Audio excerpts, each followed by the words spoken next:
Kasino kapitalisme, pemain spekulasi uang, memantau pergerakan uang di Indonesia, saling call, kita kerjain yuk Indonesia sebentar. Fokus kita adalah bagaimana ruang yang kita buat bisa memberi manfaat untuk orang lain. Terdengar klise mas, tapi kita seringkali disebut dinsos swasta juga. Karena banyak yang ikut kita, itu yang tidak jauh beruntung daripada saya mas. Ya ada yang tidak diurus mulai kecil, bahkan ada yang mau bunuh diri juga. Sistemnya. Iya, makanya ya kenapa kita buat bisnis untuk menolong itu tadi. Terdengar klise memang, tapi ya ini yang ku punya. Sebenarnya kalau warung itu di beberapa tempat kita sudah ada orang yang percaya dengan kita mas. Jadi memang kita itu dari dulu menjaga trust itu mas. Kita nggak punya modal, saya dari desa mas. Saya aslinya Kalidawir. Kalau ngomongin modal kita memang nol, kita nggak punya modal. Yang kita utamakan itu malah bagaimana ikut mencerdaskan bangsa dengan ruang kecil ini gitu loh mas. Ketika ibuku melihat terima kasih telah melahirkanku di dunia, sebenarnya yang harusnya meminta maaf adalah ibuku meminta maaf padaku. Kenapa meninggalkanku? Assalamualaikum warahmatullahi wabarakatuh. Saya Rizky Faris Darmawan, sering dipanggil itu BY mas. Nama panggilan saya itu. Saat ini kita bergerak di bidang F&B, event, terus mas event juga, terus ada cleaning service, udah unit dagang lah, macam-macam dagangnya mas. Ada kita jual kopi juga, kita jual herbal juga, jamu. Kebetulan kita juga ada beberapa rekanan untuk menjual produk-produk UMKM mereka di display di warung kita gitu mas. Kalau kita itu awalnya kan dari komunitas mas. Saya itu gabung di Tulungagung Astar namanya, yang menaungi kita dulu mas. Itu komunitas sampai sekarang memang. Itu 2012. Jadi saya masih SMA waktu itu. Nah di tahun 2012 itu saya bolak-balik nggak ngurusi bisnis mas, tapi lebih ke event aja. Jadi kumpulin uang karena di sini tempatnya belajar mas. Jadi nggak dan otodidak. Terus tahun 2012 sampai di tahun saya lulus SMA berarti 2015 saya pindah lah ke Kediri, saya kuliah mas. Di tahun 2016 saya masuk kuliah. Jadi ke Tulungagung itu saya berevent aja. Terus nanti ketika dapat bayaran dari event kita sisihkan sedikit untuk buat warung. Namanya dulu warungnya ini Kopi Ireng mas. Ngaji Ngopi itu nama diskusi yang terilhami dari warung itu. Sebenarnya diskusinya juga kita tidak sengaja. Diskusi ada itu dari tahun 2016. Awalnya dulu itu malah Kopi Ireng itu gerakannya apa? Ngumpulin teman-teman komunitas saja mas. Jadi kita kan dari dulu independen dalam arti kita bikin event, kita urunan bahasanya, kita swadaya sendiri, iuran dari sebenarnya banyak anggota kita dulu mas. Terus pelan-pelan bergeser, akhirnya kita berdiri Ngaji Ngopi itu di tahun 2016 dan melahirkan banyak warung-warung yang sampai sekarang kita kelola mas. Ya startnya 2016.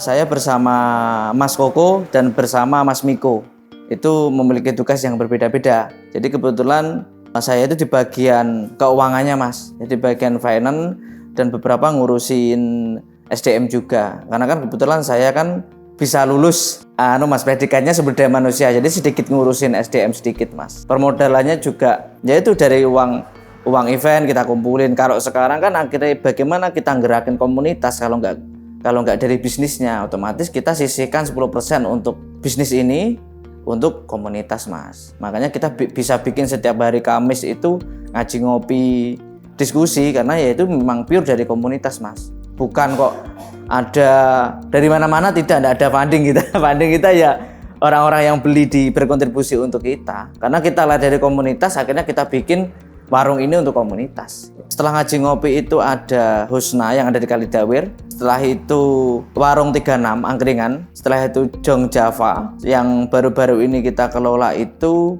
Shore Tower. Semuanya Tulungagung.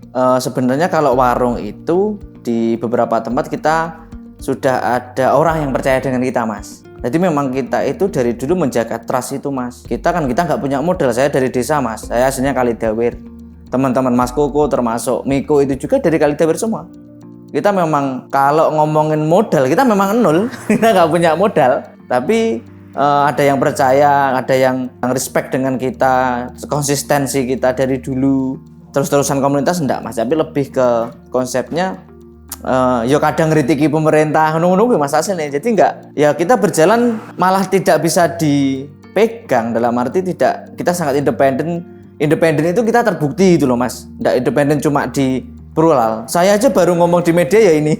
Kita itu biasa untuk development Mas, development SDM, development pokoknya yang terkait dengan yang belum ada di sini kita sudah duluan dulu. Dengan jaringan kita yang besar, otomatis teman-teman yang sebenarnya lulus lah, kita sebutnya lulus dari Tulang Agung Astar itu diambil di IO mana atau di tempat kerja mana gitu Mas. Memang kalau aktifnya cuma saya bertiga Mas.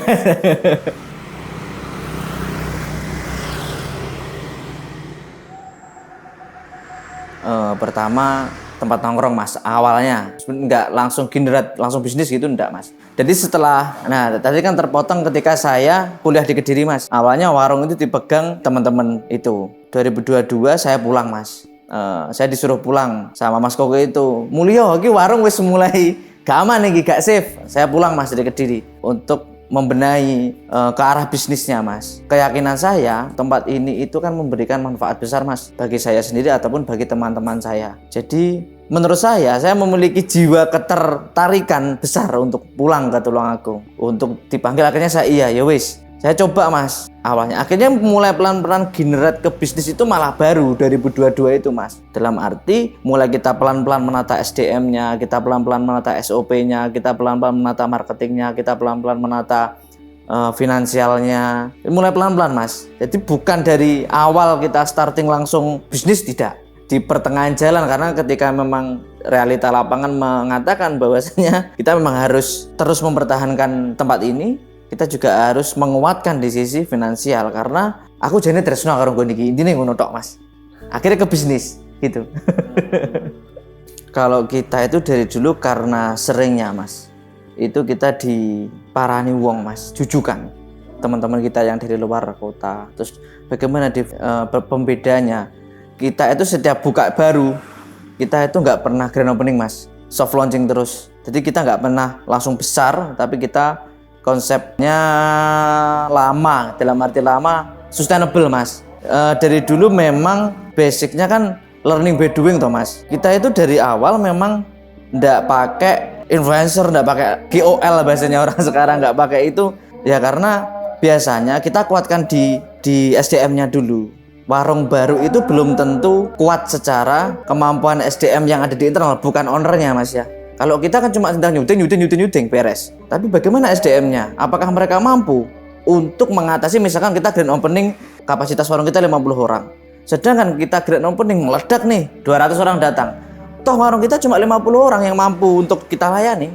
Otomatis kita adakan grand opening yang tidak terkendali, yang jelas nanti akan membuat review kita jelek, yang membuat hal-hal lain semakin buruk. Jadi bisnis kita itu malah ndak sustainable. Makanya bisnis kita rata-rata lama Mas. Di sini paling lama, terus 36, Jong Java, Husna, lama-lama Mas.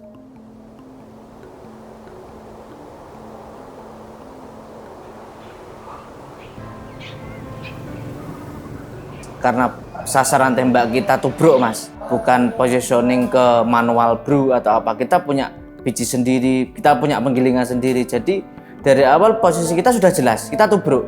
Kekuatan kita cuma dirasa Mas. Kalau venue kita yang jelas lebih banyak tempat yang venue lebih baik. Paling terakhir yang mungkin tidak ada di Tulungagung Mas, itu jaringan.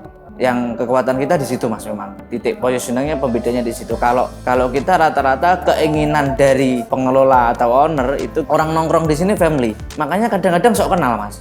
Dari mana, anak apa? Padahal hal-hal seperti itu kan mungkin jarang dilakukan di tempat lain. Wong nongkrong, syukur beli, tuku maca dan segala macam. Bahkan orang tidak kenal pun ya kita tanya, dari mana Mas? Terus mau ketemu siapa? Apalagi kita sendiri, orang yang nggak bawa teman masuk. Jadi pembedanya mungkin di situ Mas.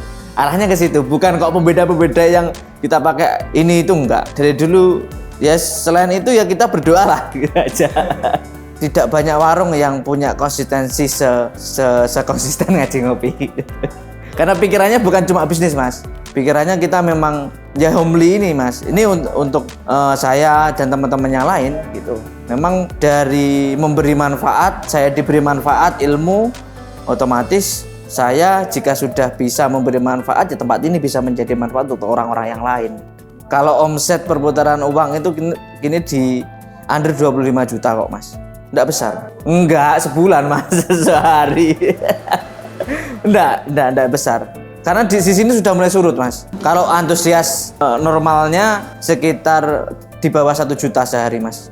Itu udah paling bagus lah mas.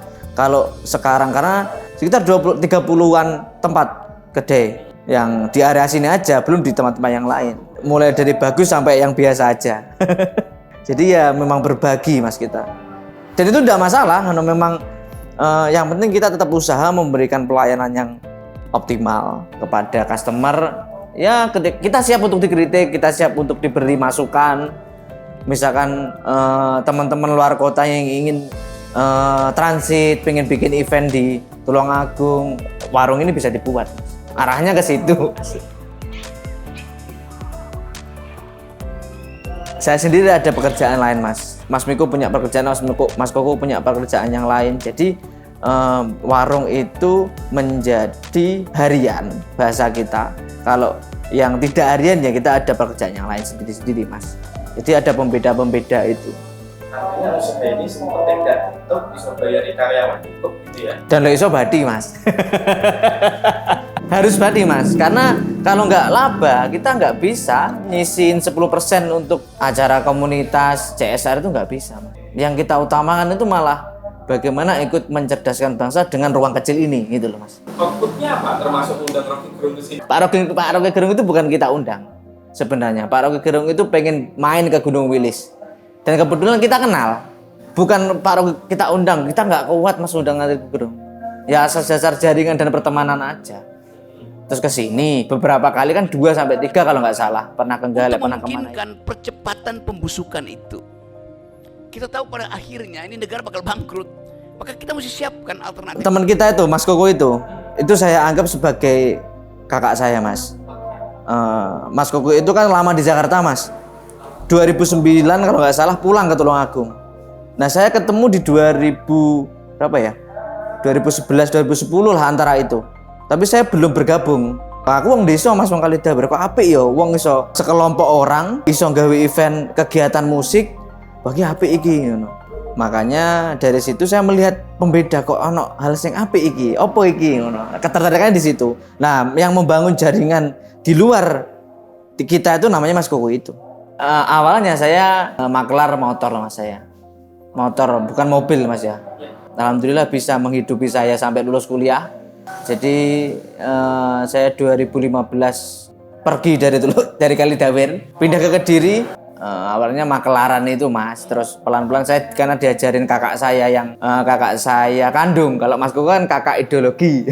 Kalau kakak saya kandung itu kan jualannya usaha dari dulu kan motor bekas Mas. Makanya pelan-pelan belajar sambil kuliah. Awalnya saya kerja di toko sepatu. 2015 saya bekerja 1 tahun. Saya dikasih info sebentar lagi kamu akan jadi kepala toko. Saya keluar Mas. Aku ngerasa kerja kok gak penak blas ya. Kerja ini ruangan. Itu aku banget ini Mas. Walaupun di sana belum sampai ke supervisi Mas, tapi masih menjadi pramuniaga. Jualan sepatu Mas waktu itu. Sepatu, sandal dan lain sebagainya. 2016 saya geser Mas. Aku ono tabungan, kuliah lah Mas. Makelarnya akhirnya kalah dengan warungnya Mas. Karena kan banyak toh Mas. Bukan kalah sih, tapi lebih karena iso di stop, iso dicepet nih, iso dilambat nih, iso cepet nih, iso lambat nih ngono Mas. Awalnya belajarnya nabung Mas, saya nabung dulu. Jadi misalkan kadang nggak semua event kita juga berikan kepada warung Mas. Kalau di periode 2022 itu kita mulai ndak kasih warung injek terkait subsidi, kita bahasakan anggaran karena warung sudah mulai pelan-pelan bisa mandiri mas. Akhirnya saya kasih diri saya sendiri, terus saya tabung untuk kebutuhan saya, kebutuhan rumah, kebutuhan menikah.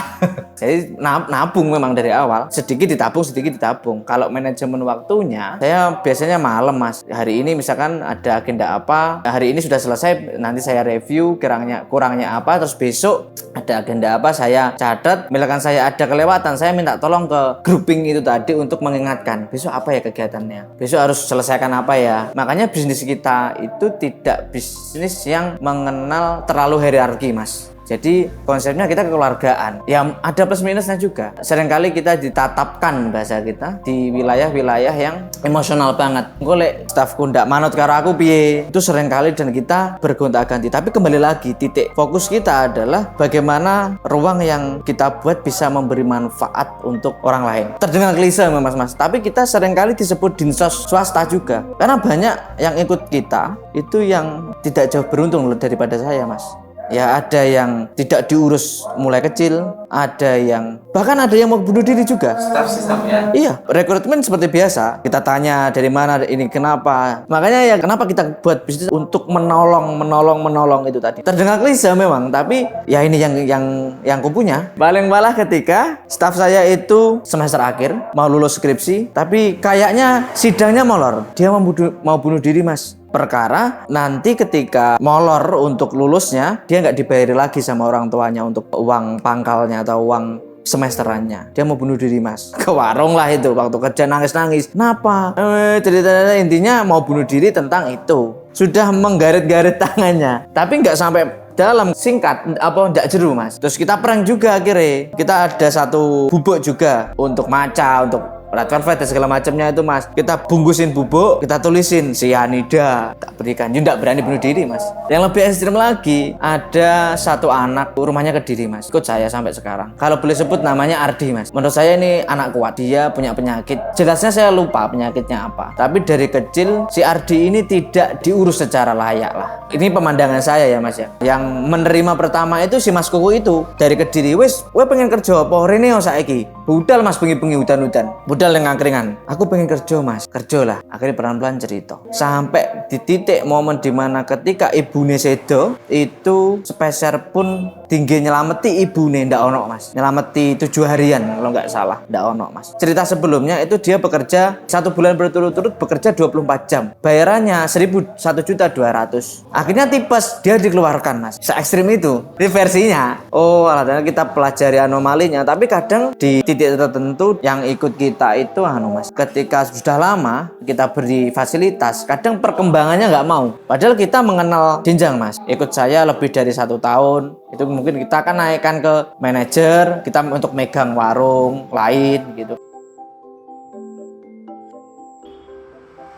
Kita itu alhamdulillahnya mas dipercaya orang dan kita bisa mengembalikan modal yang dipinjami oleh orang, walaupun beberapa tempat juga masih belum bisa mengembalikan. Tapi realitas kita selalu bilang atau selalu rapat soal sepenting kita nggak nyolong, kita jujur, ya wes kita akan dapat ruang yang bisa kita dapatkan. Ya itu makanya mungkin terdengar klise, tapi siapa lagi? Ya ini kenyataannya, silakan dicek di tempat-tempat kita. Mayoritas mesti minsito mas, staff kui atau bapak elek atau ibu. Jadi memang ya termasuk saya sendiri mas. Saya kan dari kecil saya nggak tahu ibu saya di mana. Serius dari kecil saya dibesarkan oleh bapak saya sebagai bapak saya sebagai ibu dan sebagai bapak saya. Mau naik ke SD mas, saya nggak tahu. Sampai sekarang mungkin ketika ketemu ibu saya lupa, saya nggak tahu. Jadi mungkin ada kesamaan itu mas di bisnis saya. Akhirnya kan nggak bisa ya bisnis dibuat iba gitu kayaknya ya. Tapi piye, alam semesta ini membuatku sendiri secara pribadi untuk cinta dengan ruang ini mas. Beberapa kali saya ingin pergi mas, bukan karena duit, tapi kadang-kadang capek mas, begowo, nggak ingin lah merusak ruang-ruang yang baik untuk orang lain. Karena terus terang kenapa dari awal saya ngomong ruang ini adalah ruang ajaib, banyak orang yang tercipta dari tempat ini mas, menjadi orang-orang besar sekarang. Jadi bukan maksud saya nggak bisa besar kan gitu. Kalau pastinya dari bapak tak tanya ndak mas, ndak ada masalah memang. Case-nya saya kan riset mas, riset untuk nyapo sih ibuku lungo mas. Ya kalau katanya orang desaku itu kalau sekarang namanya crazy rich Kalau dulu jadi ada pola punya uang diutangi ning tanggane, diutang nih ngono Mas. Lah, ibuku kan butuh modal untuk ngutang neh. Akhirnya ketika waktunya mengembalikan modal ini mang ibuku ndak iso balik nih. Ke ibuku iki mang butuh mengangsur ke pemodalnya. Nah, pengangsurnya ini bungani, apa istilahnya? Memberi nilai tambah yang berlebihan. Akhirnya misalkan utangnya 1 juta jadi 10 juta dan berikutnya. Mungkin stres secara psikologi. Saiki ngomongnya psikologi wong wedok stres paling Mas yo. Akhirnya pergilah 1 tahun 2 tahun awal ngasih kabar ke orang rumah katanya Bapak waktu itu di Malaysia, terus sempat pulang juga tapi nggak langsung ke Indonesia tapi ke Pangkal Pinang atau kemana, pokoknya yang antara perbatasan Indonesia dengan Malaysia. Setelah itu baru lost kontak sampai sekarang. Ya mungkin kalau kata orang-orang yang paling lincah itu ya ibuku Mas, karena Bapak kan dulu pernah menjadi perangkat desa juga. Bayan waktu itu, nama saya BY itu. Nah ini yang harus diungkap, BY itu bapak saya, singkatan dari Bayan. Itu yang namain Pak Carik sekarang di Kalidawir. Namanya Pak Sumar yang namanya dulu sebenarnya SBY, tapi akhirnya dipangkas jadi BY. Sebenarnya cuma B sama Y.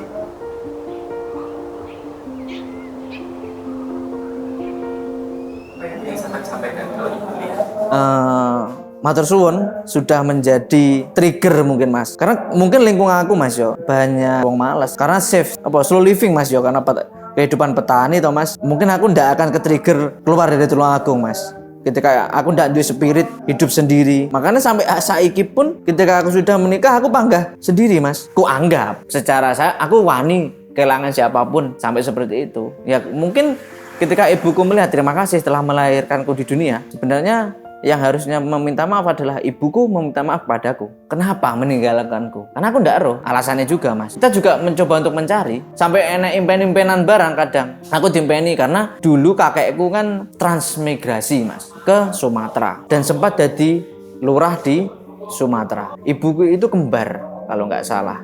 Nenekku berarti Mas. Kembar itu dinikahin semua Mas dan melahirkan ibuku dan paklekku sekarang yang ada di Kalidawir. Jadi diusungi dari Sumatera dibawa ke sini ibuku. Nah, nenekku tetap di sana. Kayaknya ibuku itu kembali ke Sumatera sana. Ya, semoga mendengar atau melihatlah anakmu saiki. Anakmu saiki dia anak dan gendut. Semoga ruang-ruang nyaman kita Tulungagung Lifestyle tidak menciptakan ruang kemalasan, tapi ruang aman untuk diskusi, untuk meluangkan hal yang mungkin penat. Kopi ini sebagai lantaran untuk teman-teman berani berbuat sesuatu. Ya entah ngeritik siapa, pokoknya positif. Dan kita selalu diajarkan untuk terus berbagi manfaat. Siapa lagi kalau nggak kita? Berbagi manfaat ya Mas ya. Saya Rizky BY dari Sidomaram Group yang bertepatan di Tulungagung. Monggo mampir ke tempat kita. Terima kasih banyak. Wassalamualaikum warahmatullahi wabarakatuh.